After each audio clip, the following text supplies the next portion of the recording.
ویسے دوستو، کیا آپ نے کبھی یہ سوال کیا ہے کہ انسانی تاریخ میں بنائی جانے والی سب سے عظیم رکاوٹ کون سی ہے جو ہزاروں سالوں سے قائم ہے؟ ہزاروں زلزلوں، طوفانوں اور قدرتی آفتوں کو برداشت کر کے بھی اب تک انسانیت کی بقا کی خاطر لڑ رہی ہے۔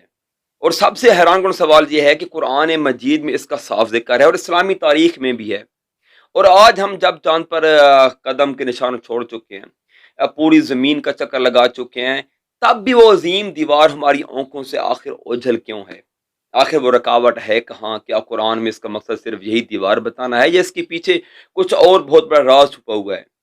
اور ذوالقرنین نے جو دیوار بنائی تھی وہ کیسی تھی؟ لوہے اور تانبے سے بنی وہ مضبوط رکاوٹ ابھی تک موجود ہے یا پھر پاش پاش ہو چکی ہے؟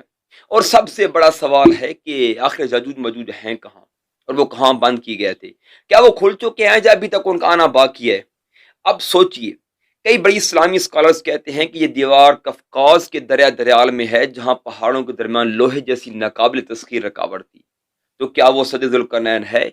لیکن پھر وہاں کی دیواریں تو ختم ہو چکی ہیں یا پھر ختم ہونے کے قریب ہیں، جبکہ قرآن کہتا ہے کہ قیامت کے قریب ہی وہ ہموار ہوگی۔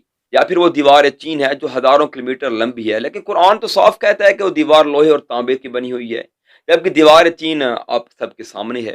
تو پھر کیا یہ روس کے دور دراز پہاڑوں سائبیریا کے اندر چھپی ہوئی ہے جہاں آج تک کوئی مشینری بھی نہیں پہنچ سکی؟ یا پھر یہ کوئی غائبانہ دیوار ہے جو اللہ تعالیٰ نے حکمت سے غائب کر رکھی ہے اور جب حکم ہوگا تو وہ ظاہر ہو کر ہموار ہو جائے گی؟ اور سب سے دلچسپ سوال، سورہ کاف میں اللہ تعالیٰ نے سدین کا لفظ استعمال کیا ہے۔ اس سے مراد دو پہاڑ ہیں، دو دیواریں ہیں، یا کوئی نان فزیکل پردہ جو ایک طرف سے دوسری طرف نظر بھی نہیں آنے دیتا اور ٹرانسپورٹ بھی نہیں ہونے دیتا؟ ذوالقرنین کا تیسرا سفر زمین پر ہی تھا کیونکہ اس قوم سے بات چیت کا ذکر ہے، فصلوں اور باغات کا بھی۔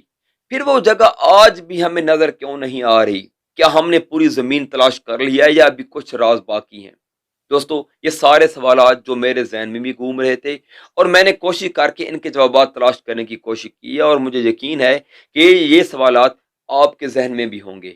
تو چلیے انہی سوالات کو جاننے کی کوشش کرتے ہیں جو آپ یہاں کلک کر کے دیکھ سکتے ہیں۔ اور ہاں، ذوالقرنین کا وہ سفر جس میں اس نے ایک انٹرگلیکٹیکل مطلب دوسری کہکشاؤں میں سفر کیا تھا شاید، وہ آپ یہاں کلک کر کے دیکھ سکتے ہیں۔